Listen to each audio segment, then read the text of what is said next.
గమనించాల్సిన విషయం ఏమిటంటే జగన్మోహన్ రెడ్డి గారు పదవీ స్వీకరణ చేసింది మే 30వ తేదీన 2019 మే 30వ తేదీన జగన్మోహన్ రెడ్డి గారు ముఖ్యమంత్రిగా పదవీ స్వీకరణ చేస్తే జూన్ 6వ తేదీన అంటే ఎన్ని రోజులు కేవలం 6-7 రోజుల్లోనే సుధాకర్ రెడ్డి గారికి అడిషనల్ అడ్వకేట్ జనరల్ పదవినిచ్చారు జగన్మోహన్ రెడ్డి గారు.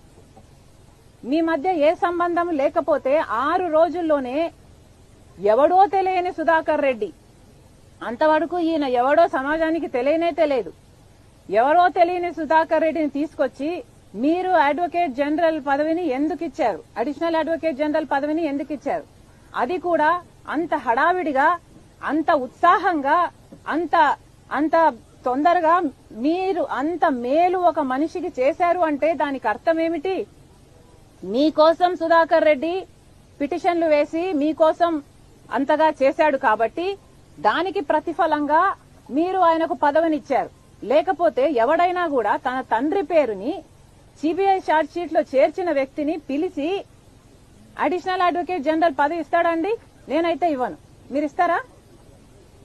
మీ తండ్రి పేరుని ఎవడైనా ఛార్జ్ షీట్ లో పెట్టాలి అని 3 కోట్లను తిరిగిన వాడికి ఎవడు ఇవ్వడు. ఇదంతా జగన్మోహన్ రెడ్డి గారి ఆదేశాల మేరకే జరిగింది. ఆయన ఇన్ని కోట్లు చుట్టి రాజశేఖర రెడ్డి గారి పేరును ఛార్జ్ షీట్ లో చేర్చాలి అన్నది జగన్మోహన్ రెడ్డి గారి ఆదేశం మేరకే ఇది జరిగింది అని రుజువు చేసుకున్నది జగన్మోహన్ రెడ్డి గారే. ఎందుకంటే 6 రోజుల్లోనే ఈ పదవిని కట్టబెట్టాడు జగన్మోహన్ రెడ్డి గారు. ఇంతకు మించి ఇక ప్రజలకే వదిలేస్తున్నాను.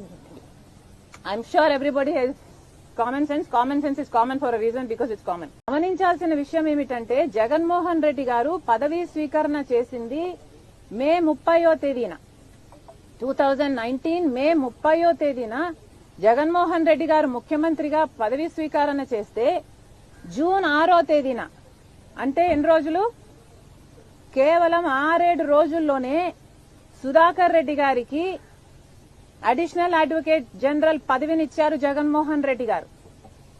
మీ మధ్య ఏ సంబంధం లేకపోతే 6 రోజుల్లోనే ఎవడో తెలియని సుధాకర్ రెడ్డి, అంతవరకు ఈయన ఎవడో సమాజానికి తెలియనే తెలియదు, ఎవరో తెలియని సుధాకర్ రెడ్డిని తీసుకొచ్చి మీరు అడ్వకేట్ జనరల్ పదవిని ఎందుకు ఇచ్చారు, అడిషనల్ అడ్వకేట్ జనరల్ పదవిని ఎందుకు ఇచ్చారు, అది కూడా అంత హడావిడిగా, అంత ఉత్సాహంగా, అంత తొందరగా మీరు అంత మేలు ఒక మనిషికి చేశారు అంటే దానికి అర్థం ఏమిటి?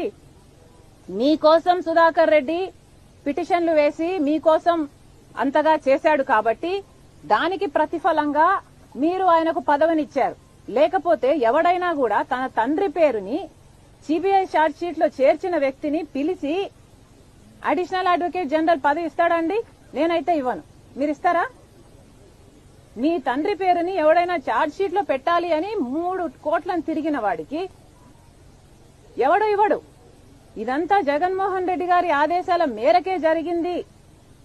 ఆయన ఇన్ని కోట్లు చుట్టి రాజశేఖర రెడ్డి గారి పేరును ఛార్జ్ షీట్ లో చేర్చాలి అన్నది జగన్మోహన్ రెడ్డి గారి ఆదేశం మేరకే ఇది జరిగింది అని రుజువు చేసుకున్నది జగన్మోహన్ రెడ్డి గారే. ఎందుకంటే 6 రోజుల్లోనే ఈ పదవిని కట్టబెట్టాడు జగన్మోహన్ రెడ్డి గారు. ఇంతకు మించి ఇక ప్రజలకే వదిలేస్తున్నాను. I'm sure everybody has common sense. Common sense is common for a reason, because it's common.